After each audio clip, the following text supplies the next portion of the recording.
ये अथमं प्रवादन्ते तां शस्तेभ्यो भजाम्यहम् मम वर्तानुवर्तान्ते मानुष्य पार्थ सर्वस्व।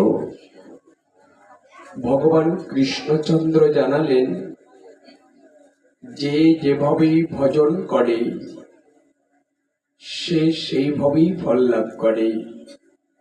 হে পার্থ, যে আমাকে যেভাবে উপাসনা করে তার মনের বাসনা আমি সেইভাবেই পূর্ণ করিয়া থাকি। এই মহা 16 প্রহর হরিনাম সংকীর্তন অখণ্ড পরতত্ত্বের নির্ঝরণী প্রেম অঙ্কুরিত ভগবানের দিব্য নাম মহিমা প্রকাশ হবে।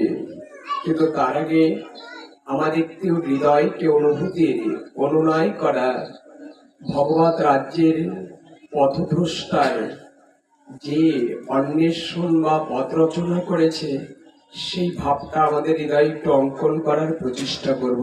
সেটি হলো, ভগবান জানালেন যে যেভাবেই ভজনটা করে। আচ্ছা, এই ভজনটার লক্ষ্যের মানেটা কি? ভজন কাকে বলা হয়? সাধনে আমরা ছাউনটা আনন্দ পাচ্ছি না, জানি না কেন। আমার সময় নেই ওটাকে সংগঠন করা। অপারেটর মহাশয়কে বলো যতটুকু সম্ভব করা যায়। এই জায়গায় দাঁড়িয়ে সাউন্ডটা আপনি শ্রবণ করে দেখুন কেমন লাগছে, তবে আপনি বুঝতে পারবেন। একটু লক্ষ্য করে পরমানন্দিত। এবার অনেকটা হৃদয়ঙ্গম হচ্ছে। পরম ভজন শব্দের অর্থটা এসেছে কি? কালকে তো ভজন হবে এখানে, একটু তো দিন না ভজন হবে তো। ভজন শব্দের অর্থ কি? এখানে কেউ ভজন গাইবে আর কেউ ভজন শুনবে, তাই তো? কৃষ্ণ নাম কেউ ভজিয়ে গাইবে। কি করে গাইবে? ভজিয়ে, মানে 16 নাম 32 অক্ষর ভজনটা ওই ভজা নয়। এই ভজার নামটি হলো 16 নাম 32 অক্ষর মাঝে 16 নাম 32 অক্ষর মাঝে মধ্যেখানে যে বস্তুটা স্তরণ করে দিয়েছেন সেই ভজার স্তর হলো ওই নামে শ্রবণ করতে করতে যাদের প্রেম দ্বিগুণিত হয়ে যাবে, ভক্তির অশ্রু গলিত হবে। আর নাম মঞ্চে মানুষ না দেখে রাধা মাধবের চরণ বা বদন দেখা হবে, তখন মনে করতে হবে আমার ভজনকে অনুকূলে আসছে।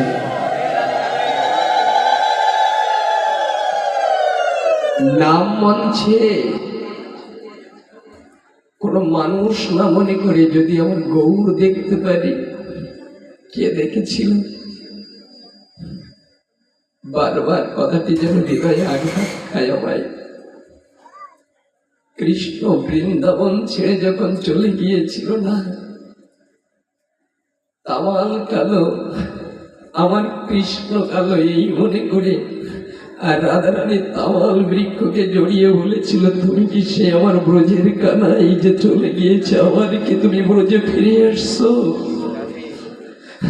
যদি ওইভাবে কালকে ভজন করা যায় তবে আমি আর মানুষ দেখবো না, মানুষের মধ্যে আমি গৌরকে দেখবো, কানাইকে দেখবো, আমি রাধা মাধবকে দেখবো, তখন আমার ভজনকে অনুকূলে আসবে। একটু লক্ষ্য করবেন, এই ভজনের তাত্ত্বিকতাটা দিয়েছে। আমরা ভজন করতে আসবো, সেই ভজনটা পরিতৃপ্ত স্তরকে স্তরণ করে দিয়েছেন। সেটি হলো যে যখন নাম প্রেম অনুভূতি আসবে, এই ভজন তত্ত্বটা একটু দেখুন। সেটা হলো কোন মা লোকারণ্যে কোন মেলায় প্রবেশ করেছে, 5ম বছরের কোন একটা শিশুকে নিয়ে প্রবেশ করেছে। তো যখন প্রবেশ করেছে, জনসমুদ্রের স্রোতের মতো ওই স্তরে স্তমিত হওয়ার পরে মায়ের হাত থেকে নিজের সন্তানটা হারিয়ে গেছে। মেলা বা জনঅরণ্যে লোকারণ্যে হারিয়ে গেছে। আচ্ছা, হারিয়ে গেলে ওই মায়ের সন্তানটা হারিয়ে গেলে বাদাম খাওয়ার কথা মনে থাকবে মায়ের? আর একটু দিন মনে থাকবে? মায়ের গল্প করার মনে থাকবে? মাকে কোনো প্রসাদে যে মাখা বা রসগোল্লা রাজভোগ এনে যদি মুখের কাছে ধরা হয়, খাওয়ার মনে থাকবে মা? মন কোন দিক থাকবে? সন্তান হারিয়ে ফেলেছে, আমার সন্তানের দিকে আমার মন দৃষ্টিটা থাকবে। আমার খোকা যদি এসে একবার মা বলে, আমার মিষ্টির চাইতে মধুর তার ডাকটা আমার কাছে ভালো লাগবে।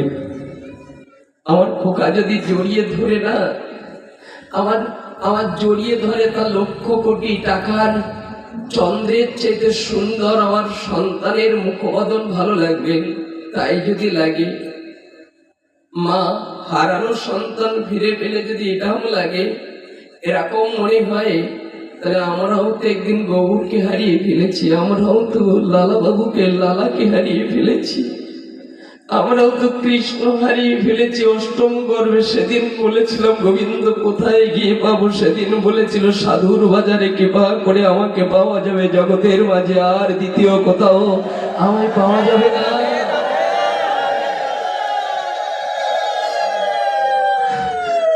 সেই স্তরে দাঁড়িয়ে না, পরম স্তরে কালকে এসে নিজের সন্তান হারিয়ে গেলে যেমন মা অন্যদিকে দৃষ্টি দেয় না, এই কৃপা করে পরম পুণ্যভূমিতে যদি কৃপা করে পূর্ব ঘোষপাড়া গ্রাম প্রাঙ্গণে সর্বজনীন রাধা গোবিন্দ মন্দিরে হরিনাম হয়, আমরাও যদি গৌরকে হারিয়ে এখানে মনে করি আমার ছেলে আবার পাবো, আমি কানাইকে পাবো, ওই ভাব যদি থাকে, তাহলে কানাই আপনার থেকে দূরে থাকবে না। ওই ছেলে ফিরে না আসতে পারে, কিন্তু গোপাল কখনো আর দাঁড়াবে না। তোমার যদি ওই ভাবটা জাগে, ওই ভক্তিটা জাগে, নাহং তিষ্ঠামি বৈকুণ্ঠে যুগিনাম হৃদয়ের নাচা মদ ভক্ত গায়ন্তী তৃষ্ঠামি নারদ। ভগবান জানালেন, যদি ছেলে হারানোর মতো কোনো বেকুলতা ভক্তি প্রেম দিয়ে কোনো ভাগবত আসরে, কোনো হরিনাম সংকীর্তন মহামন্ত্রের আসরে আমাকে যদি কেউ খোঁজে, আমি বৈকুণ্ঠে ছেড়ে দিয়ে, যুগীগণের হৃদয় ছেড়ে দিয়ে ওই কাঙাল ভক্তের কাছে আমি গৌর হয়ে দাঁড়াই, যে কৃপা করে কেউ না দেখতে পারলো তুমি পাবে, যদি তুমি আমাকে এইভাবে খুঁজতে পারো। কাল সেই দিন আমি অনুরোধ করে যাব, আমরা যেন আন দিকে, আন কথায়, জাগতিক কোনো খাদ্য গ্রহণের জন্য মন না দেই। এই সুযোগ বারবার আসে না, এই নাম মহিমান্বিত স্তরটা বারবার আসে না, এটা স্তরণ করে মাঝে মাঝে আসে। এটা দেবতারাও অনেকবার চেষ্টা করেছে এগুলো থেকে। আমি ওই জায়গায় নয়, ভজনের কথা ছিলাম। এই ভজনের চিত্তে কোন স্তরের এখন হরিনাম হচ্ছে কালকে থেকে 16 প্রহর, অর্থাৎ 16 প্রহর হরিনাম সংকীর্তন হবে 48টা ঘন্টা। কয় ঘন্টা? 24 প্রহর। 24 প্রহর হরিনাম সংকীর্তন হবে এই 24 প্রহর, অর্থাৎ কয় ঘন্টা হবে 24 প্রহরে? আমাদের 72 ঘন্টা। এই 72 ঘন্টা হরিনাম সংকীর্তন হবে। এটা পরম স্তরকে স্তরণ করে দিয়েছে। একটু লক্ষ্য করবো আমরা, এই হরিনাম যে আমাদের পরম স্তরে, সে আমাদের হৃদয়ঙ্গম করে দিয়েছে। কিন্তু এই হরিনাম হলে কি হবে? আমাদের হরিনামে এখনো রুচি এলো না, হরিনামে এখনো প্রেম এলো না, হরিনামে এখনো ভক্তি এলো না, হরিনামের প্রতি আমাদের এখনো বিশ্বাস হলো না যে হরিনাম করলে ভগবান আমাকে মৃত্যুর পরে দাঁড়াবে কিনা, এইটুকু আমাদের এখন বিশ্বাস। একটু লক্ষ্য করুন, এখানে হরিনাম হবে, কিন্তু এই হরিনাম কি পরপার পার করতে পারবে? এইটাও এখনো সনাতন ধর্মের মানুষের কাছে বিশ্বাস গণ্য। সবাই করে, সবাই শোনে, আর সবাই দেখে, তাই আমিও দেখি, কিন্তু ওর প্রতি এখনো রুচি বা বিশ্বাস হয়নি। যদি তাই হতো, তাহলে মানুষের আজ পরম স্তরে যেতে পারতো। আমরা সেই জায়গায় আস্বাদন করছি সেটাই হলো সেই পরমের স্তরকে স্তরণ করে দিয়েছেন আমাদের। সেটা হলো এখানে হরিনাম হবে কাল থেকে 72টা ঘন্টা, কিন্তু এই হরিনাম বিশ্বাসযোগ্য যাদের হবে না, যাদের এখনো এই নামের প্রতি রুচি হবে না, নামের প্রতি নিষ্ঠাস নেই, সেই ব্যক্তিকে একটু অনুসরণ করে বলছে জায়গাটা দেখে নাও। গোবিন্দের এখানে সে যারা কর্ণদুয়ার দিয়ে শ্রবণ করে হৃদয় মন্দিরে নামকে আশ্রয় গ্রহণ করতে পারে না, যারা কৃপা করে এই নামটা হৃদয় নিয়ে গৌরকে আখিতে দর্শন করতে পারেন, আমার গোবিন্দ বলেছেন, একটু লক্ষ্য করবেন, গোবিন্দ কৃষ্ণচন্দ্র এই কথাকে খুব প্রাণান্বিত করে দিয়েছে। নাম বিনা কলিকালে নাই আর ধর্ম। কলিকালে কি বলেছে? কলিকালে নাম বিনা নাই আর ধর্ম। সর্বমন্ত্রের সাথ নাম এই শাস্ত্রের মর্ম। সর্বশাস্ত্রের মর্ম হলো একমাত্র হরিনাম ছাড়া এই জগতে আর কোনো গতি নেই, গতি নেই, গতি নেই। কোথায় বলা আছে? বলেছে হরিনাম বই, হরিনাম বই, হরিনাম বই কেবলা কলহ নাস্তেব্য নাস্তেব্য নাস্তেব্য গতিনার অর্থা স্বয়ং গৌর হয়ে, স্বয়ং নিখিল ব্রহ্মাণ্ডের পরতত্ত্বের সীমা স্বয়ং ভগবান গৌর হয়ে জগতে নেমে জানালেন যে এই বাণীটা দান করেন হরিনাম বই। এই জগতে তোমাদের জানাই হরিনাম ছাড়া, হরিনাম ছাড়া, হরিনাম ছাড়া জীবের আর কোনো গতি হবে না। যদি কেউ হরিনাম না করে, না শোনে, তাহলে আর কখনো কোনো দিনের জন্য জীব আমার চরণে সহজে স্তরে প্রবেশ করতে পারবে না। দেখুন সে স্তরটা কোথায় দিয়েছে? এই হরিনাম, এই হরিনামকে আশ্রয় গ্রহণ যদি না করেন, এই যুগ ধর্ম হরিনাম, একটু লক্ষ্য করবেন। আমরা একটা উদাহরণ দিলে আমাদের জীবনকে এই স্তরে বিশ্বাসযোগ্যতা জন্মাবে যে এই যুগে হরিনাম ছাড়া অন্য ধর্ম কেন হবে না। উত্তর দিয়েছে চৈতন্য চরিতামৃতের, বলেছেন হরিনাম বিনা কলিকালে নাহি আর ধর্ম। হরিনাম বিনা চৈতন্য চরিতামৃতে নাহি আর। কেন এত কঠিন কথা বললেন? তার উদাহরণ দিয়ে বলেছে, আচ্ছা ব্রিটিশ পিরিয়ড, পাকিস্তান পিরিয়ড, তার পূর্বে যে পিরিয়ড গুলো ছিল, রাজ্য শাসিত ছিল মোগল আমল, আর যে টাকা আছে আর গত রাষ্ট্র যারা পরিচালনা করতো সেই টাকা, আচ্ছা ওই সময়ের টাকা কি ব্রিটিশ আমলের টাকা কি এখন এনে চালালে চলবে? কেন চৈতন্য চরিতামৃতে বলছে, একটু লক্ষ্য করবেন, বলেছে নাম বিনে কলিকালে নাহি আর ধর্ম। কেন বলছে কথাটা? যে ব্রিটিশ আমলের টাকাটা যেমন এখন বাংলাদেশে চলবে না, গোবিন্দ জানিয়েছেন পূর্বের ত্রেতা দাপার সত্য যুগে যে নাম ছিল, যে ধ্যান ছিল, যে যজ্ঞ ছিল, যে পূজা ছিল, ওটা দিলে কলিকালে তুমি পার হতে পারবে না। এই যুগে যুগ ধর্ম আমি গৌর হয়ে একমাত্র নাম নিয়ে এসেছি, যদি এই নাম করো তবেই তুমি পরিত্রাণ হয়ে আমার চরণে আসতে পারবে। আমি গৌর হয়ে নাম নিয়ে এসেছি। আমি বলছি না, খুব মন দিয়ে লক্ষ্য করবেন, চৈতন্য চরিতামৃতে স্বয়ং ভগবান বলেছেন এই পরতত্ত্বের সেবাই নাম রূপে স্বয়ং ভগবান জানিয়েছেন যে নাম রূপে কলিকালে নাম বিনা কলিকালে নাহি আর ধর্ম। এই নাম যদি না, একটু লক্ষ্য করবেন, ব্রিটিশ পিরিয়ডে মনে করেন স্বর্ণের টাকা ছিল মোগল আমলে, কিন্তু স্বর্ণের টাকা যদি এই এখন কাগজের টাকা, যে কাগজের যে টাকা আছে আর স্বর্ণের টাকা আছে, স্বর্ণের মূল্য বেশি তো, কত বলে না, স্বর্ণের মূল্য বেশি তো, কিন্তু স্বর্ণের দিয়ে কোনো মুদির দোকানের কোনো পসরা দেবে না। ওইটা যদি কাজে লাগা তাহলে স্বর্ণকারের কাছে যেতে হবে, কিন্তু রাষ্ট্রের প্রাধান্য ওটা নেই। উত্তর দিয়েছে এই হরিনাম বিনা, একটু লোকের হরিনাম বিনা কলিতে কোন স্তরকে স্তরণ করে দেননি গৌর মহাপ্রভু। কেন বলেছে? সত্য যুগে 1000 বা লক্ষ আয়ু ছিল, এরপরে ত্রেতা যুগে তার 1000 বছর আয়ু, এবং দাপার যুগে স্তর করতে করতে আয়ু কমাতে কমাতে এখন গড় আয়ু যে কলিযুগে এসে দাঁড়িয়েছে 60 বা 65। গৌর জানাচ্ছে এই 65 বছরের মধ্যে তোরা ধ্যান করতে পারবে না, যজ্ঞ করতে পারবে না, পূজাও করতে পারবে না। আমি গৌর সুলভ করে সংকীর্ণ স্তরে কত সুন্দর উদাহরণ দিয়েছে। একটা ইক্ষুদণ্ড একটা শিশুর কাছে যদি দেওয়া হয়, ও ছিলতে পারবে না, খেতে পারবে? বলুন না, পারবে কি? পারবে না। গৌর বলেছে আমার কলিযুগের যখন যে জীব জন্মগ্রহণ করে সবাই শিশু আমার কাছে, ওরা ছিলে খেতে পারে না।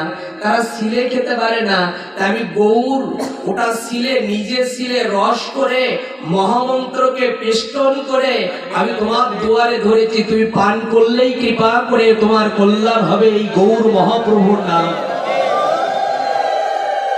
কলিযুগে এত সুন্দর নামের প্রাধান্য দিয়েছে, কিন্তু এই নামের প্রতি আমাদের রুচি হয়নি কেন? আমাদের একটু দেখবেন এই কথাগুলো বলতে গেলে কখন বলি, কত স্মৃতিতে কত সুমধুর কথা চলে আসছে। এই নাম আর হবে কাল, কিন্তু বিশ্বাস না থাকলে কি হয়? নামের প্রতি যাদের বিশ্বাস থাকবে না তাদের কি গতি হবে শ্রবণ করুন। আচ্ছা, মা প্রসব করেছে কোনো সন্তান, আচ্ছা প্রসব করার পরে ওই মায়ের 2 মাসের সন্তান যদি হয়, মায়ের স্তনে দুধ থাকবে কিনা?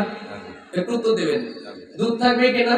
আচ্ছা, যদি দুধ থাকে 2 মাসের শিশু টেনে পান করছে মায়ের স্তনের দুধ, কিন্তু এখান থেকে বিজ্ঞান বলছে যদি সিরিঞ্জে যদি জল দেয় জল ওঠে, রং দিলে রং ওঠে, বিষ দিলে বিষ ওঠে, তাহলে শিশু যদি মায়ের স্তন থেকে দুধ পান করতে পারে, আমি দেখবো মায়ের স্তনে আমি সিরিঞ্জ ঢুকিয়ে দেখবো ওখানে দুধ আছে কি।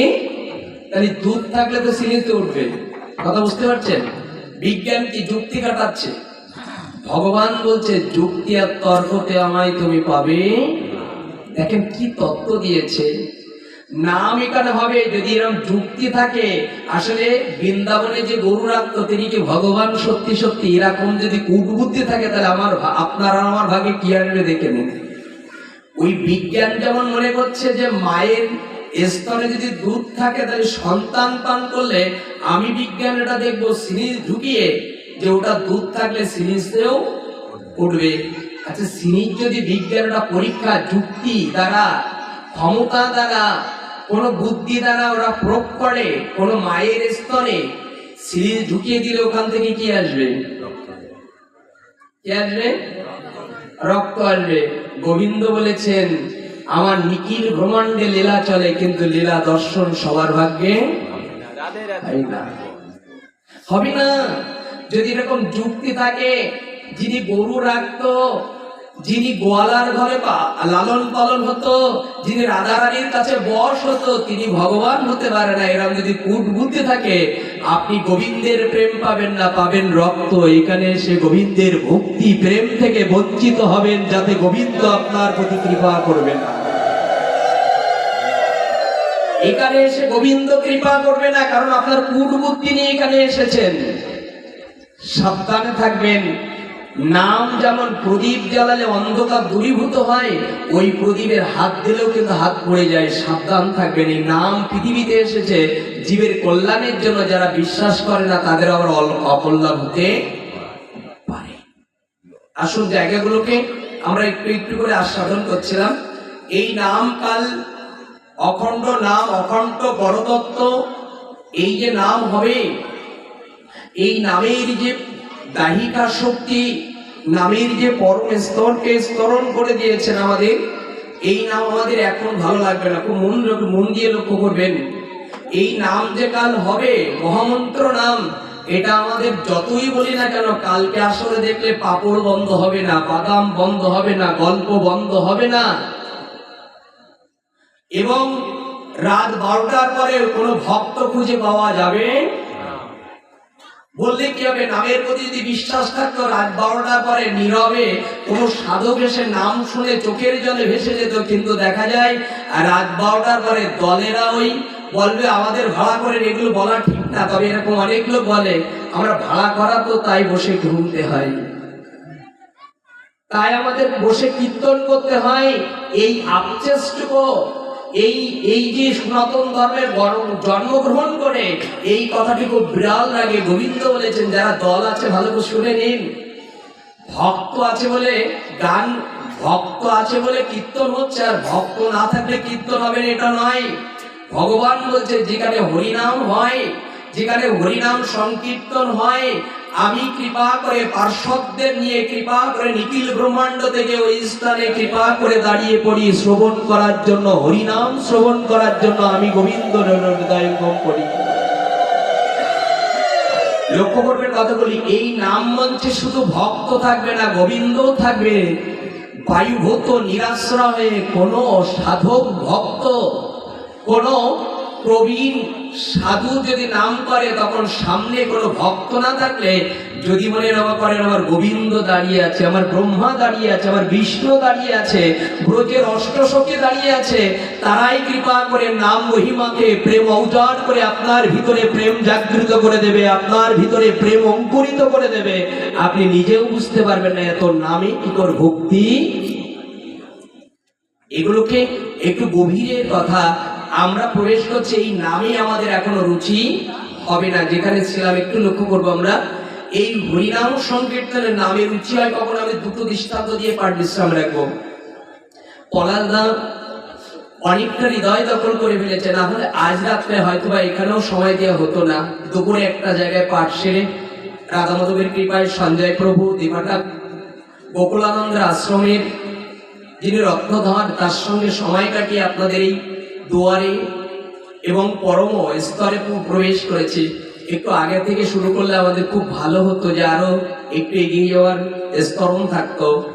আমরা একটু লক্ষ্য করব যে এই নামের প্রতি এখন বিশ্বাস হবে না, হবে কখন দেখা। দেখুন, আমি অনুরোধ করে যাব, ওই জায়গায় যাওয়ার আগে এই জায়গাকে ধারণ করুন। সেটা হলো এই নামের প্রতি রুচি হবে কখন দেখুন। সেই জায়গা হলো আপনি আর আমি সংসার নিয়ে এখন ব্যস্ত। কি নিয়ে ব্যস্ত? একটু বলুন না, সংসার নিয়ে। আচ্ছা, সংসার কাকে বলি? এটা মনে হয় আমরা বারোনা ঘোষপাড়ায় বলেছিলাম কিনা জানি না। সংসার কাকে বলি আমরা চিনি? এটা সংসার কাকে বলি? ছোট্ট করে একটু উদাহরণ দিয়ে ভিতরে প্রবেশ করছি। যে সংসার নিয়ে আমরা ব্যস্ত আছি, হরিনাম শোনার, হরিনাম করার, গোবিন্দের মন্দিরে প্রণাম করার সময় নেই। এই ব্যক্তিকে কর্ণদোয়া দিয়ে শ্রবণ করুন। সেটা হলো সংসার একটা যাত্রা মঞ্চ বা থিয়েটার মঞ্চ। যাত্রা দেখেছি আমরা? একটু উত্তর দেবেন, যাত্রা দেখেছি? আচ্ছা, যাত্রা মঞ্চে যখন অভিনয় করে অভিনেতা, কোন নায়ক নায়িকার শীতে সিঁদুর তুলে দেয় কিনা? দেয় কিনা?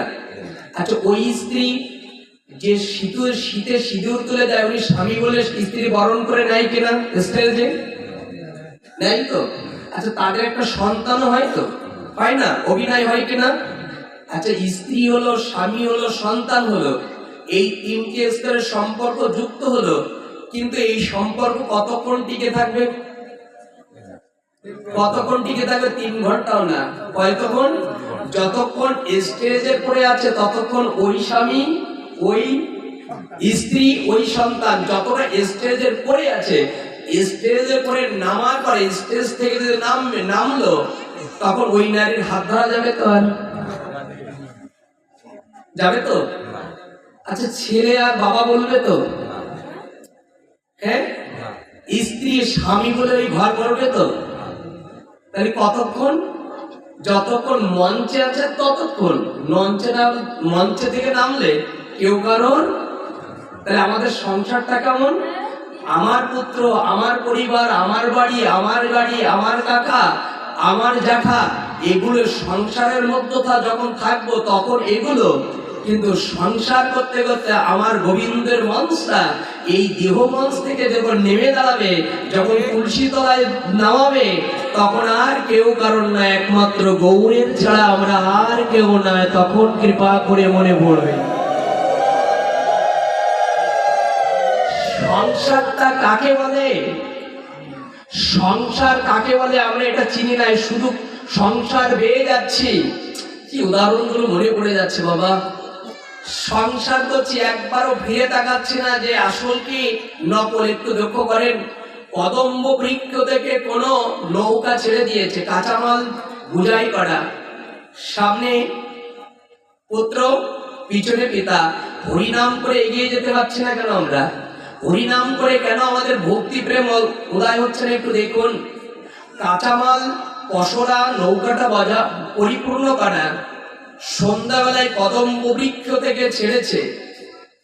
এরপরে রাত 12টার পূর্ণিমা রাত্রে, শরৎ পূর্ণিমার রাত্রে পিতা পুত্র জল পিপাসা কাতর হয়ে তারা জলপান করেছে।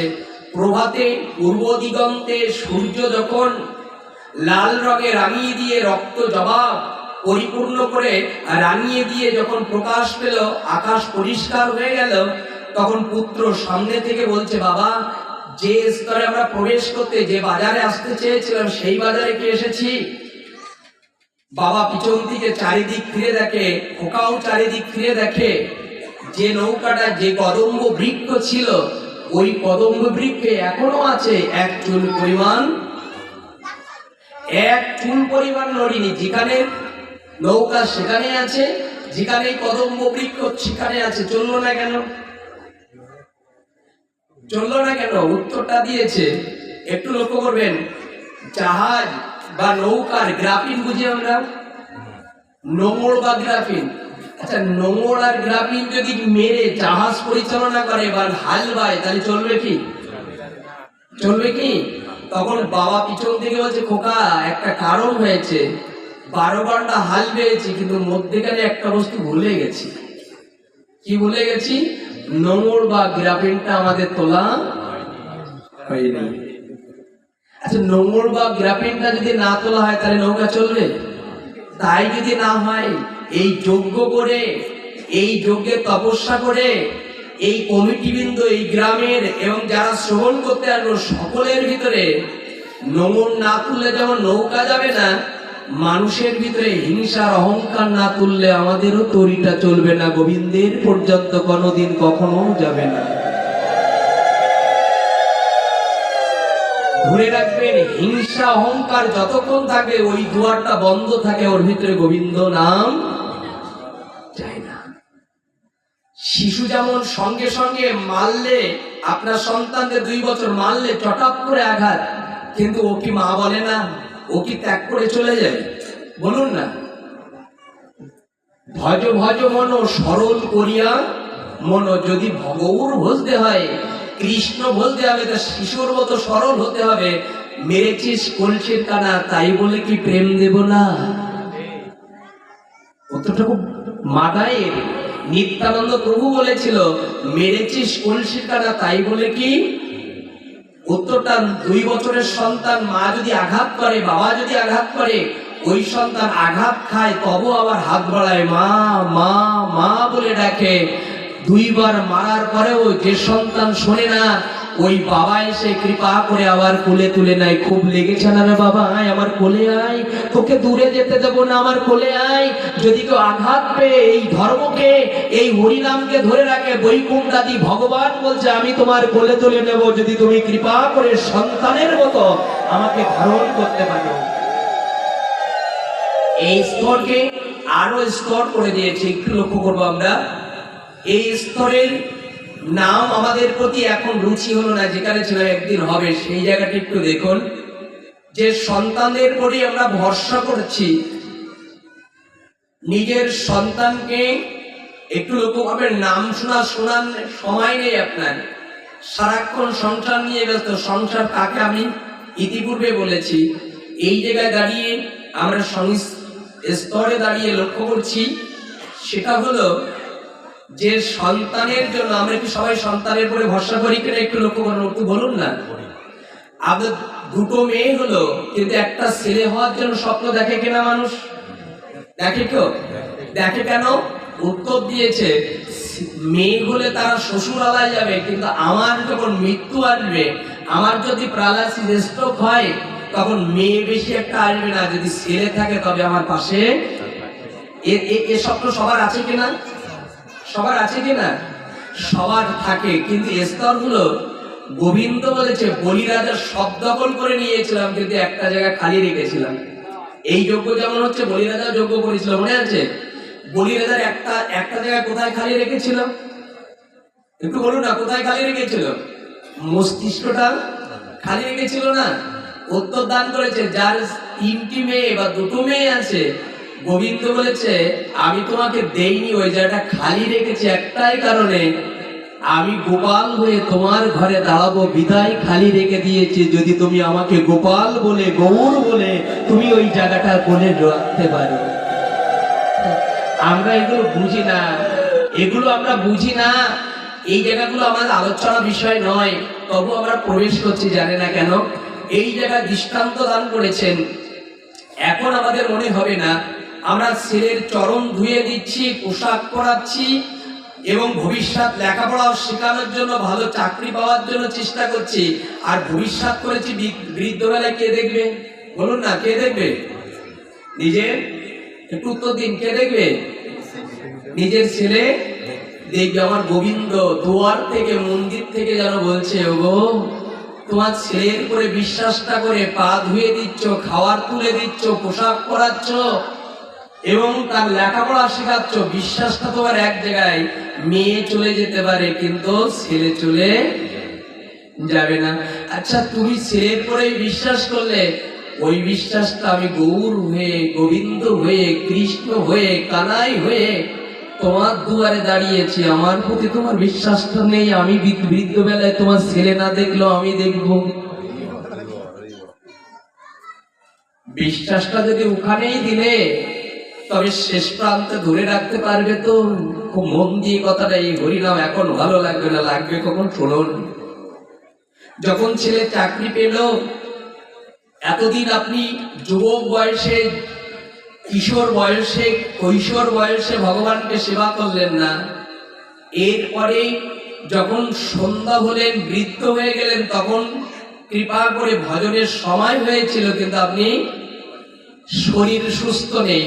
হরিদাস বলেছিল দেহ ভালো আছে কিন্তু মন, কি তত্ত্বের কথা! দেহ ভালো আছে, মন ভালো নেই। বৃদ্ধ হয়ে গেলে দেহ ভালো থাকে না, এই প্রপঞ্চময় দেহ, কলিযুগে দেহ যেমন ভালো থাকে না, মনও তখন এসে আমার গোবিন্দের চরণে দাঁড়ায়। এবার একটু লক্ষ্য করবো, শেষ স্তরে ছেলে যখন মাস্টার হয়ে গেল, আর তুমি ওই মাস্টারের মা হলে, তখন আমরা বিগত জন্মে কি, বিগত দিনে কি বলেছি, এখন হরিনাম করবো না, পরে হরিনাম করবো, আর পরে বেশি বেশি শুনবো। যখন ছেলে বৌমা হবে, ছেলে চাকরি পাবে, এই সময়টা ভালো করে হরিনাম করব। গোবিন্দ বলেছে সময় থাকলে মূল্য। দেখুন সেই স্তরটা বলছে, আমার প্রতি বিশ্বাস করলে না, বিশ্বাস করলে সন্তানের প্রতি। এবার দেখো, ভগবান পরীক্ষা করার জন্য ওই মাতাজির কোন পিতার কৃপা করে হৃদয়ে স্ট্রোক দিয়ে দিল, প্যারালাইসিস ঘটিয়ে দিল, এখন হাত উঠবে তো? কে দিয়েছে? ভগবান পরীক্ষা করছে, আমি তোমাকে দেখবো না, তোমার সন্তান তোমাকে দেখবে, একটু দেখে নাও জগৎ। কে দেখবে? যখন মলমূত্র ত্যাগ করছে বৃদ্ধ মা, বৃদ্ধ বাবা, ওই মাস্টার বাবু ওই পথ দিয়ে যেতে যেতে বলছে, মা যখন সারা রাত কাশছে, যন্ত্রণায় কাতর হচ্ছে, ওই পথ দিয়ে ঘরে ঢুকতে ঢুকে ওই মাস্টার বলছে যে এই মায়ের জন্য আমার সারা রাত ঘুমায় না, কি জানি না কি অবস্থা। মা তখন আরেকটু হৃদয়ে দুঃখ এলো, খোকা তোর জন্য কীর্তনে যেতে পারিনি, গৌরের মন্দিরে যেতে পারিনি, তোর যেদিন নিউমোনিয়া হলো, চক্কা হলো, আমি সারা রাত বুকে রেখেছি, তুই কাঁদতিস, কিন্তু একবারও বলিনি এই সন্তানের জন্য আমার ঘুম হলো না, কিন্তু আমি আজ বৃদ্ধ হয়ে গেলাম, আমার আজ হাত চলছে না, পা চলছে না, আমি যন্ত্রণায় কাতরাচ্ছি, আমার জন্য তোর ঘুম হচ্ছে না, আমি মনে হয় ভুল করেছি, আমার জীবন চরিত্রটা ভুল করেছি। কি ভুল করেছ? যে তোর উপরই বিশ্বাস করে আমি ভুল করেছি। যদি তোর প্রতি বিশ্বাস না করে আমার ঘরে থাকা গৌরীকে বিশ্বাস করতাম, কৃষ্ণকে বিশ্বাস করতাম, আমি নাম করতাম, আমি তোর উপরে বিশ্বাস না করে আমার গৌরের প্রতি বিশ্বাস যদি করতাম, আমার গৌর আমাকে, তুই আমার কান্না সহ্য করতে পারতিস না, কিন্তু আমার গৌর আমার কান্না শুনে নেমে আসতো। আমি ভুল করেছি জীবনে, গোবিন্দ নাম না করে বড় ভুল করেছি। আপনাদের এখনো ভালো লাগবে না, মন দিয়ে করে এখানে হরিনাম হবে, এখনো ভালো লাগবে না? ওই বাদ্য আর মেয়ে যেদিন যাবে, সন্তান যেদিন পর করে দেবে, প্রতিবেশী দুর্গন্ধে তোমার কাছে আসবে না, তোমার জীবন্ত অবস্থায় পোকা ধরবে, সেদিন মনে হবে গৌর বড় ভুল করেছে, নাম না করে আজ পেলাম বটে কিন্তু নিলাম না, আর যেদিন নেব সেদিন আর সময়। এই নাম একটু লক্ষ্য করবেন। মা তখন কাতরাচ্ছে আর গোবিন্দকে বলছে, গোবিন্দ কৃপা করো, আমার সুযোগটা করে দাও, একটু সুস্থ করে দাও।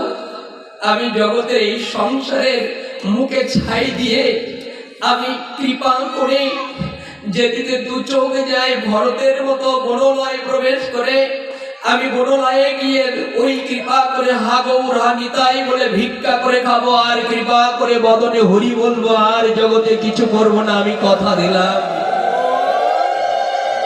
গোবিন্দ দূর থেকে বলছে, ওগো টাকা দিলে ঘড়ি কেনা যায়, কিন্তু টাকা দিলে আর সময়।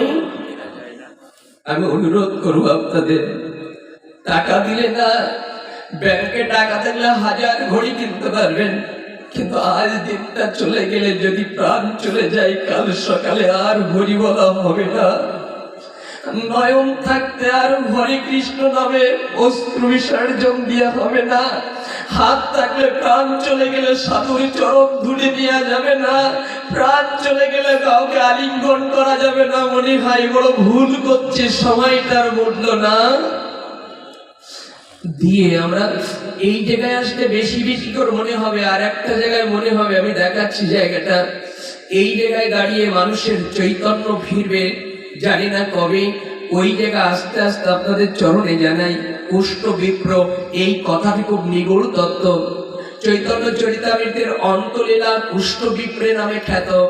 একটু লক্ষ্য করবেন, লীলাটা খুব প্রান্তিত। এই জায়গায় দাঁড়িয়ে না কুষ্ঠ বিপ্র দুটি ভাই ছিল, তারা গৌর তখন এই মহামন্ত্র নাম ফাল্গুনী পূর্ণিমায় সন্ধ্যা রজনীতে গৌর মহাপ্রভু নিমতলায় নিমাই হয়ে পৃথিবীতে এই নাম নিয়ে পৃথিবীতে এলেন। পৃথিবীতে যখন এলেন, নাম প্রচার করলেন চৈতন্য মহাপ্রভু হয়ে। যে নাম আমরা আজকে আজ এই নাম করছি, সেই নামের প্রেক্ষাপটটা শ্রবণ করুন।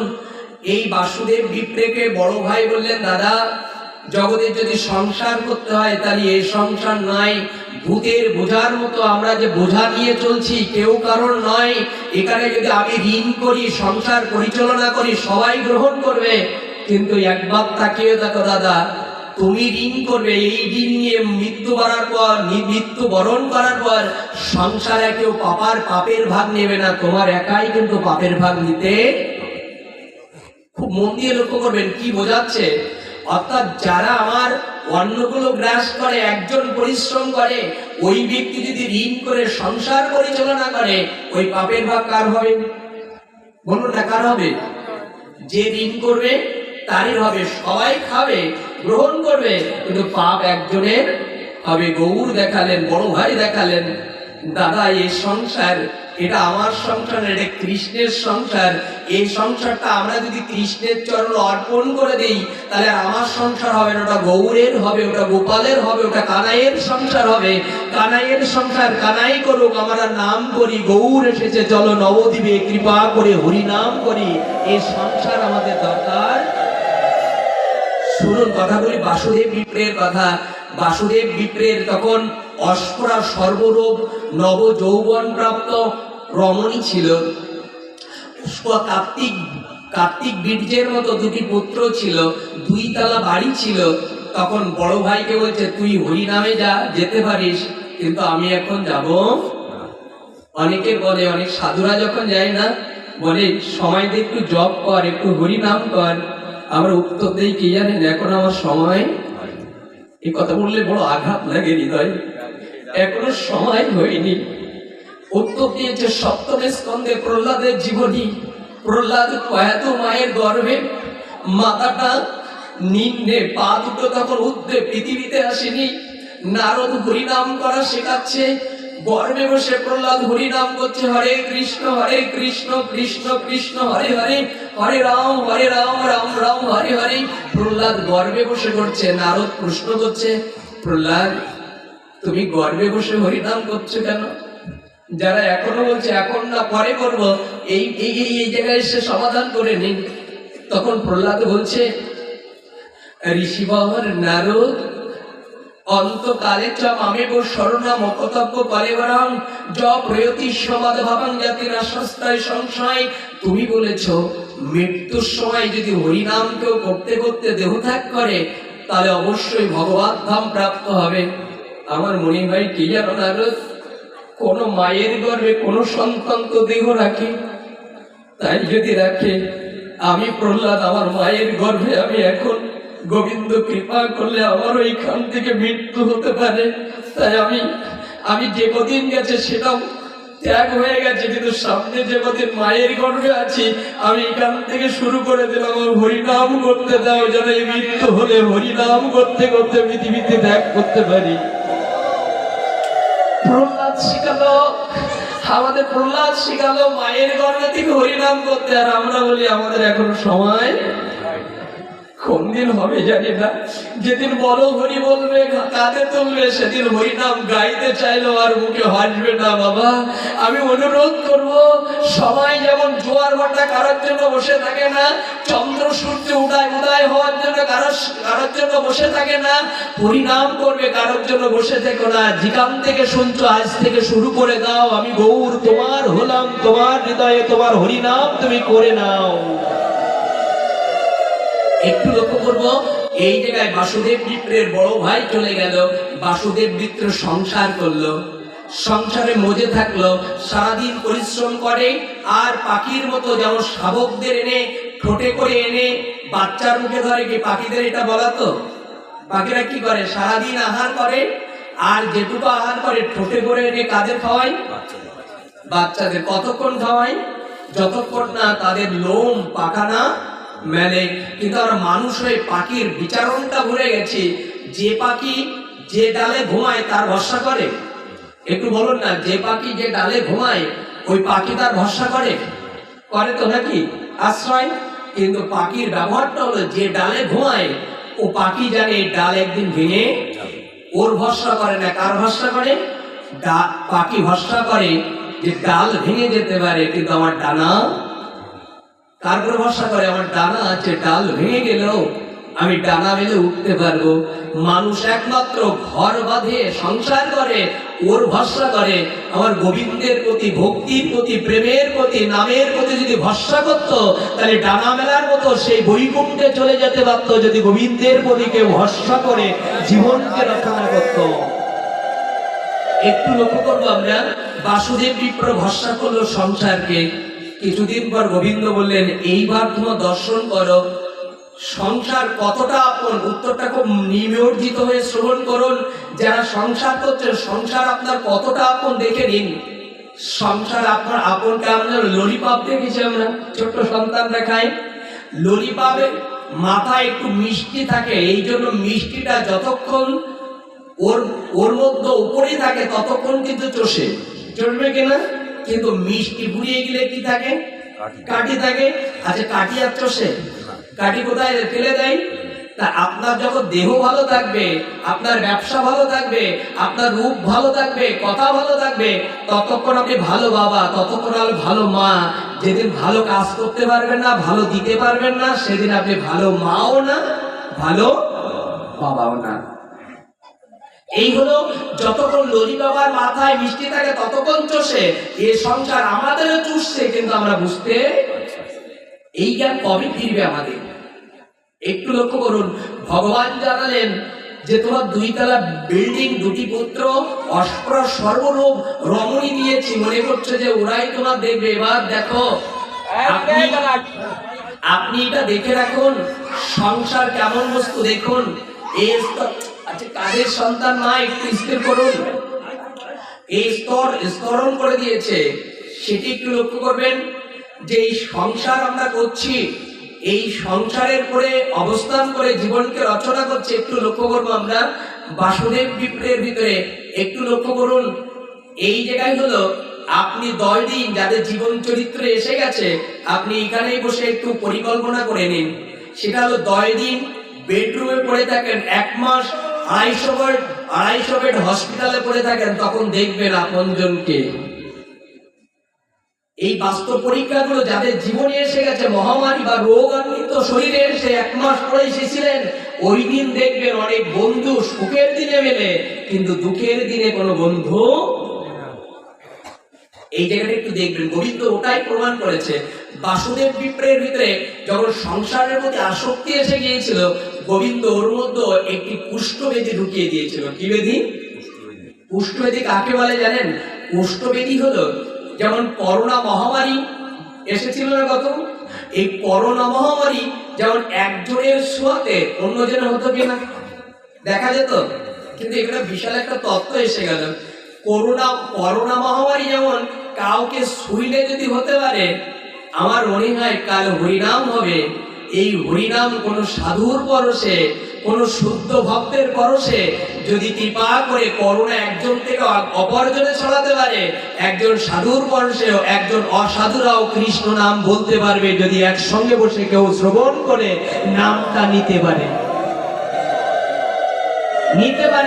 একটা করোনা যদি এটা ছড়াতে পারে, তা আমার মনে হয় মহামন্ত্র সাধুর পরশে এটা ছড়াতে। আমি ভাঙতে গেলে দেরি হয়ে যাবে কথাগুলি।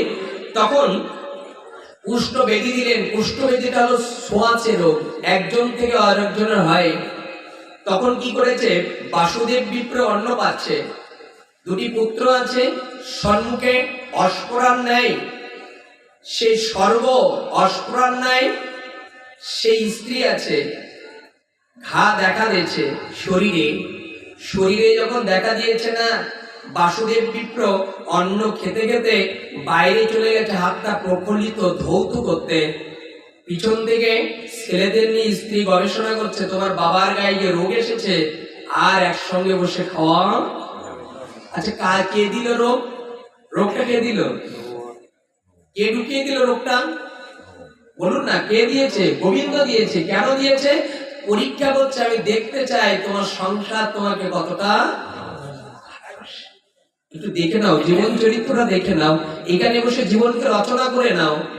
সেই জায়গায় গোবিন্দ যখন, এই বেদি কিন্তু এমনি এমনি আসে না, বেদিটা আসে কারণ পরীক্ষার জন্য, আর এক আসে কর্মফলের জন্য। 2টির জন্য বেদি হৃদয় আসে। আর 2টি যখন আসে, কেউ যদি না বুঝতে পারে, সুস্থ হওয়ার জন্য কেউ ভেলোরে যায়, কেউ ভালো ডাক্তার খোঁজে, কেউ দৌড়ায়। ভগবান বলছে, তোমার প্রাচিত্যহীন 1000 ঔষধ খেলেও তোমার রোগ সারবে। ওই খেতে খেতে সহ্য করতে করতে তোমার প্রাচিত্য যেদিন শেষ হয়ে যাবে, ওষুধ খেলেও তুমি সুস্থ হবে, না খেলেও। এরকম জীবনে অনেক আছে, আমি যাচ্ছি না ওইদিকে। তো এই জায়গায় এসে, কিসের শব্দ আসছে একটা, এই জায়গায় এসে যখন বাসুদেব বিপ্র হাত প্রফুল্লিত, হাত ধৌত করতে করতে শুনতে পেল যে নিজের স্ত্রী, যাকে ভালোবাসার জন্য তার ভাইয়ের সঙ্গে গৌরের চরণে মহানাম করতে যায়নি, সেই স্ত্রী বলছে, তোমার আর বাবাকে নিয়ে আর প্রসাদ একসঙ্গে পাওয়া হবে না। ছেলেরা উত্তর দিয়েছে, তুমি যদি প্রসাদ পাওয়ার জন্য বাবাকে দূরে রাখো, তাহলে বেডরুমে শয়ন কক্ষে বাবাকে নিয়ে কি করে থাকবে? ছেলেরা উত্তর দিয়েছে। মা তখন বলছে, তোমার বাবার গায়ে যে রোগ হয়েছে, কাল থেকে তোমার বাবাকেও আর বেডরুমে রাখবো না। রাখবে কোথায়? বলছে সম্মুখে, উঠানে বা আঙ্গিনায় একটা খাঁচা করে, সেখানে তোমার বাবাকে রাখা হবে। যতদিন রোগ না সারবে, ততদিন আমাদের দুয়ারে কখনো আসতে। আচ্ছা, বাবা যদি এই কথা শুনে চোখের জল থাকবে তো? আর ভালো করে শ্রবণ করে রাখুন, যে ছেলে, যে স্ত্রীর জন্য তুমি বৃন্দাবনে যায়নি, হরিকথায় যায়নি, নবদ্বীপে যায়নি, সেই স্ত্রী পুত্ররা বলছে বাবাকে আর এই ঘরে, যে ঘর বাঁধলো বাবা, সেই ঘরে আর বাবা উঠতে পারছে না। ছোট্ট একটা খাঁচা করে দিল। খাঁচা করে দেওয়ার পরে না, ওই খাঁচার মধ্যে বাসুদেব বিপ্রকে রাখলো। রাখার পরে প্রত্যেকটা লোমকূপের ভিতরে যেমন পোকা ধরেছে, উপর দিয়ে স্ত্রী কিছু পাখি বা পশুর মতো কিছু অন্ন দিয়ে যায়, ওইটা বাসুদেব বিপ্রে খুঁটে খুঁটে খায়। কি করে খায়? খুঁটে খুঁটে খায়। তখন ওখানেই বসে আমি দেখাচ্ছি হরিনাম এখন ভালো লাগবে না, লাগবে কখন? ওই খুঁটে খুঁটে খাওয়ার সঙ্গে সঙ্গে একা থাকতে থাকতে মনে হয়েছে গোবিন্দ দেখেন এই সব জায়গাগুলোকে বেশি বেশি করে কাঁদাবে, কিন্তু এখন কাঁদবেন না, তখন আসবে তখন বেশি কান্না আসবে। আমার গোবিন্দ বলেছেন তখন না কেঁদে যদি এখন কাঁদতে পারো, এখন যদি তুমি হা গৌর নিতাই বলে নামকে আপন করতে পারো, সাধুকে যদি জড়িয়ে ধরতে পারো, ওই রোগ না দিয়ে আমি তোমার চরণে নেব। যদি সময় থেকে তুমি আমার গৌরের আমার চরণে তুমি যদি আত্মসমর্পণ করতে পারো। দেখো জায়গাটা কত সুন্দর বর্ণনা করেছেন। তখন কৃপা করে ওই গায়ে যখন পোকা ধরে, যে পৃথিবীর বুকে এই কথাটি যতবার এসেছে আমার ভিতরে ততবার আমি বুঝেছি সংসার কোন বস্তু। ওই পোকা ধরে যে পোকাগুলো চলে যাচ্ছে গা থেকে, বাসুদেব মনের অনুরাগে পোকার সঙ্গে আনমনা হয়ে অনুরাগে কথা বলছে। পোকা স্ত্রী ছেড়ে গেছে, পুত্র ছেড়ে গেছে, সংসার ছেড়ে গেছে, তোরা এসেছিস আমার হৃদয়ে, কিন্তু সবাই চলে গেছে, তোরা আমার পর করে চলে যাস না, তোরা অন্তত আমার পাশে থাক। পোকার সঙ্গে কথা বলছে, তোরা এসেছিস আমার গায়ে, তোরা আমার ছেড়ে যাস না, তোরা আমার সঙ্গে থাক। পোকা হয়ে যখন যন্ত্রণাদায়ক করছে, তখন যন্ত্রণার মধ্যে বাসুদেব বিপ্রের সঙ্গে নদীর তট দিয়ে কোন সাধক বলেছে, কেউ কারোর যদি স্ত্রী ছেড়ে যায়, কারো যদি পুত্র চলে যায়, সকলে যদি পর করে দেয়, কলিযুগে একজন এসেছে তার চরণে গেলে গৌর কখনো তার চরণ ছাড়া করে না, যদি তার চরণে কেউ যেতে পারে। বাসুদেব বিপ্র যখন শুনলেন না, তখন বাসুদেব বিপ্রের যতটুকু শক্তি ছিল সেই খাঁচাকে নিজের শক্তি দ্বারা পরিত্যক্ত করে নবদ্বীপের মাটিতে নিমতলায় যে গৌর এসেছিল মহামন্ত্রের নামে, বাসুদেব বিপ্রা চলতে পারছে না, রুগ্ন শরীর নিয়ে কখনো উঠছে কখনো পড়ছে বেদনার তরে, মুখে হা কৃষ্ণ হা গৌর নামটা নিয়ে যে পথে কৃষ্ণ গৌর হয়ে এসেছে নবদ্বীপের মাটিতে, ওই পথে চোখ দুটো দিয়ে কৃপা করে গৌর গৌর বলে নবদ্বীপের দিকে যাত্রা করেছেন। গৌর ছাড়া জগতে আর কেউ নেই। এই সময় মনে পড়বে কতগুলি হৃদয়ে রাখুন।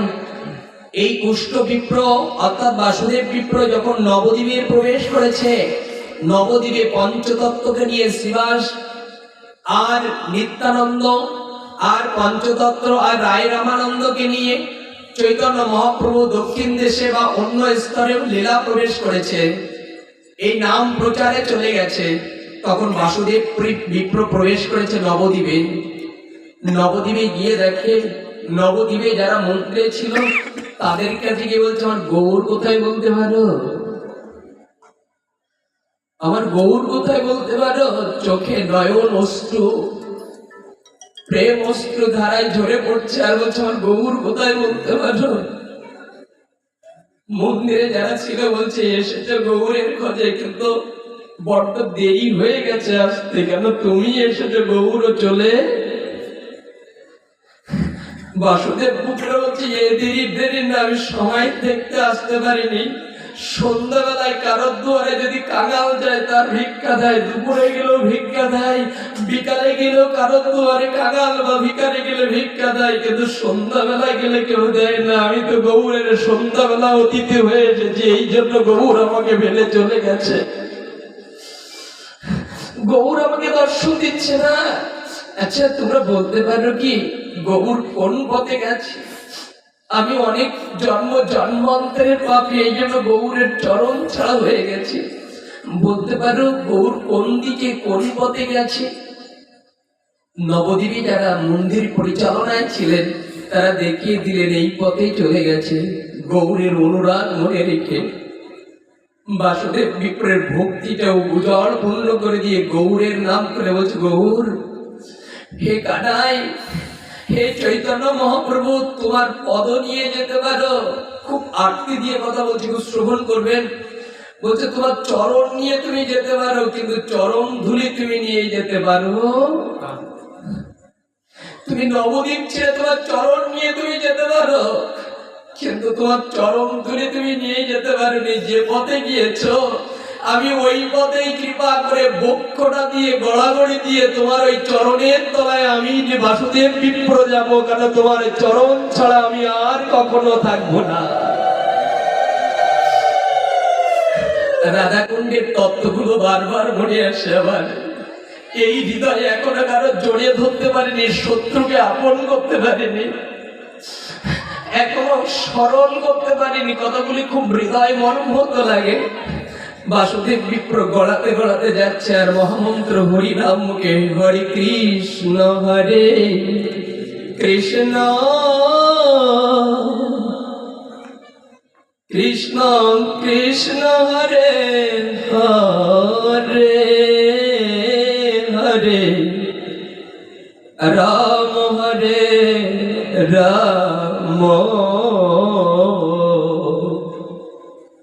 রাম রাম হরে হরে। চৈতন্য মহাপ্রভু নিত্যানন্দকে ডেকে বললেন, নিত্যানন্দ, আজ বুঝি আর নাম প্রচারে যাওয়া হবে না? কেন? আমার পিছনে কোনো ভক্ত ডাকছে, আমি তার ডাকটা ফেলে আজ আমি লীলা নাম প্রচারে যাব না। নিত্যানন্দ পিছন দিকে ফিরে দেখে কোনো ব্যক্তিকে দেখা যাচ্ছে না। চৈতন্য মহাপ্রভু, প্রভু তুমি ভুল শুনছো, কই পিছন দিকে কেউ নেই তো? নিত্যানন্দকে ডেকে বললেন, নিত্যানন্দ, যেটা ভক্তের ডাক এটা চোখে দেখা যায় না, এটা হৃদয়ে শোনা যায় না। আমি ভাবদ্রাহী জনার্দন, আমি অন্তর্যামী ভগবান। কোন কিন্নর যদি, কোন কীট যদি একটা পাদুকড়ার সঙ্গে লাগানো এতটুকু কীট যদি আমাকে স্মরণ করে, আমি তার কথাটাও শুনতে পারি। আজ লীলাই যাব না, পিছনে কোনো ভক্ত কৃপা করে চোখের জলে ভেসে গিয়ে আমার ডাকছে, আমি আজ লীলাই যাব না। আমার ভক্তের জন্য আমি পিছিয়ে যাব, আমি বৈকুণ্ঠ থেকে নামতে পারি। কোন ভক্ত যদি চোখের জল ফেলে আমাকে ডাকে, আমি আর যাব না। চৈতন্য মহাপ্রভু লীলায় যাও বলো না, আমার অনুরোধ রইল। আজ এই পূর্ণভূমিতে নাম হবে, এমন ভাবে নাম শুনবো, এমন ভাবে নাম করব, গোবিন্দ যেন বাসুদেবের ডাক শুনে যেমন ফিরে এসেছে, আমাদেরও ডাক শুনে যেন গোবিন্দ এই পূর্ণভূমিতে নেমে আসে। গোবিন্দের কাছে একমাত্র কৃপা ভিক্ষা যেন তিনিও নেমে আসে। স্তরণ করে দিয়েছে, দেখবেন এরপর বাসুদেব গড়াতে গড়াতে আর মহামন্ত্র নাম করতে করতে চলে যাচ্ছে, আর গৌর পার্শ্ববর্গ নিয়ে ফিরে আসছে। আস্তে আস্তে নিত্যানন্দের সম্মুখে গড়াতে গড়াতে পঙ্গু দেখেছি, ভাত নেই পা নেই, রাস্তায় গড়ায় দেখেছেন অনেকে। সেরকম ভাবে বাসুদেব বিপ্র ওরকম গড়াতে গড়াতে ওর ভিক্ষা একটাই, গৌর তোমার চরণ বাবার মুখে নাম আছে আর নামের সঙ্গে অশ্রু প্লাবিত আছে। এই গড়াতে গড়াতে যাচ্ছে, তখন নিত্যানন্দ সম্মুখে পড়ে গেছে। নিত্যানন্দ দেখলে একটা মাংসের পিণ্ডের মতো তিনি গড়াতে গড়াতে আসছে। নিত্যানন্দ দেখলো, ও এই জন্য গৌরাজ নাম প্রচারে যায়নি। নিত্যানন্দ পার্শ্বদ বর্গ তারা জানালো, প্রভু ধ্যানে যাকে পাওয়া যায় না, যোগে যাকে পাওয়া যায় না, সিদ্ধ পিঠেও যাকে পাওয়া যায় না, আজ বাসুদেব কি অর্জন করেছে জানি না, যার জন্য তুমি লীলা ভঙ্গ করে, তুমি কৃপা করে তার চরণে ধরা দেওয়ার জন্য তুমি প্রবেশ করেছো, জানা নেই। গৌর যেন জানালো, ওগো জীব, তোমরা শুনে রাখো, কৃষ্ণের চরণে যদি কেউ, কৃষ্ণের চরণে জল ও তুলসী দেয় যে জন, তারই দিন শুধিতে আমি করিও চিন্তন। উত্তর দিয়েছে যে জ্ঞান কর্ম যোগ ধর্ম কৃষ্ণ নয় হে বশ, কৃষ্ণ বশিত একমাত্র প্রেম ভক্তি রস। নিত্যানন্দ হরিবার তোমরা দেখে রাখো, কোন ভক্ত যদি বাসুদেব বিপ্রের মতো এরকম নয়ন জলে গড়াতে থাকে, আমি গোবিন্দ তার কাছেও গিয়ে যাতে বাধ্য হব। যদি কোনো ভক্ত এরকম ভাবে নয়ন জলে আমাকে ডাকতে পারে, আমি গোবিন্দ যেতে বাধ্য হব। গোবিন্দ নিত্যানন্দ বাসুদেব বিপ্রকে বললেন, বিপ্র তুমি কিসের জন্য এসেছ? গৌর এসে সামনে দেখা দিল, বাসুদেব বিপ্র তুমি যদি এলে, গড়াতে গড়াতে আমার চরম ধুলির পর দিয়ে যদি এলো, এসো হৃদয়ে এসো, আমার হৃদয়ে এসো। বাসুদেব বিপ্র জানে তার স্ত্রী বলেছে এই রোগ আর একজনকে ছড়ায়। বাসুদেব বিপ্র কিছু দূর ঘুরে এসে বলছে, প্রভু আমার ছুঁইবে না। কেন ছুঁইবে না? আপনজন একে বলা হয়। কেন ছুঁইবে না প্রভু? যে রোগ আমার ভিতরে এসে বাসা বেঁধেছে, তুমি যদি আমার ছুঁয়ে রাখো তাহলে তোমারও হবে। আমি চাই না তোমার এই রোগ, আমার রোগটা তোমার, আমার আমার এই রোগটা তোমার হোক। আমি বাসুদেব বিপ্র চাই না, তুমি দূরে থাকো প্রভু। গৌরের ছল ছল করে চোখের জলে ভেসে গেলেন নিখিল ব্রহ্মাণ্ডের মালিক। তিনি কৃপা করে চোখের জলে ভেসে গিয়ে বললেন, বাসুদেব বিপ্র, আমি রোগ দিয়ে, আমি তোর এই রোগ না আমি দিয়েছি। আমি যদি রোগ না দিতাম তাহলে তুই আজ আঘাত না পেলে আমার চরণে তুই আসতে পারতিস না, তাই আমি দিয়েছি। কৃপা করে আয় আমার হৃদয়ে আয়, একবার কৃপা করে, একবার গৌর বলে আমার হৃদয়ে আয়। বাসুদেব বিপ্র না, বাসুদেব বিপ্র তখনও যাচ্ছে না, গৌর কৃপা করে দেখছে না। বাসুদেব বিপ্র আয়। চৈতন্য মহাপুরুষ জোর করে কুষ্ঠ বিপ্রকে, বাসুদেব বিপ্রকে আলিঙ্গন দিলেন। যখন পার্শ্বদবর ছিলেন, কৃপা করে দেখলেন কুষ্ঠ বেদী পিণ্ডের মতো আকার। গৌরের চরণের স্পর্শ পাওয়ার সঙ্গে সঙ্গে স্বর্ণ কমলের রং নিয়ে কৃপা করে বাসুদেব তেজবিত্র হয়ে উঠল। নামের পরশে কৃপা করে পরম স্তরে বাসুদেব কৃপা করে পূর্ণ শরীর পেল। কৃপা করে বাসুদেব বিপ্র আর কখনো ফিরে যায়নি সংসারে। সেই নাম কৃপা করে এখানে হবে গোবিন্দ। আজ যে এই পরম পূর্ণ ভূমিতে যারা নামের আয়োজন করেছে, পরম নামের এই পরম আয়োজন করেছে আমাদের বাবু বিশ্বজিৎ ঘোষ লালটু এবং বাবু রিপন ঘোষ এবং কৃপা প্রবীর ঘোষ মহাশয় এবং অন্যান্য কমিটির যারা সহযোগী আছে, সবাইকে বলছি, গোবিন্দ তুমি ভক্তের ডাক কখনো ফেলে দাও না।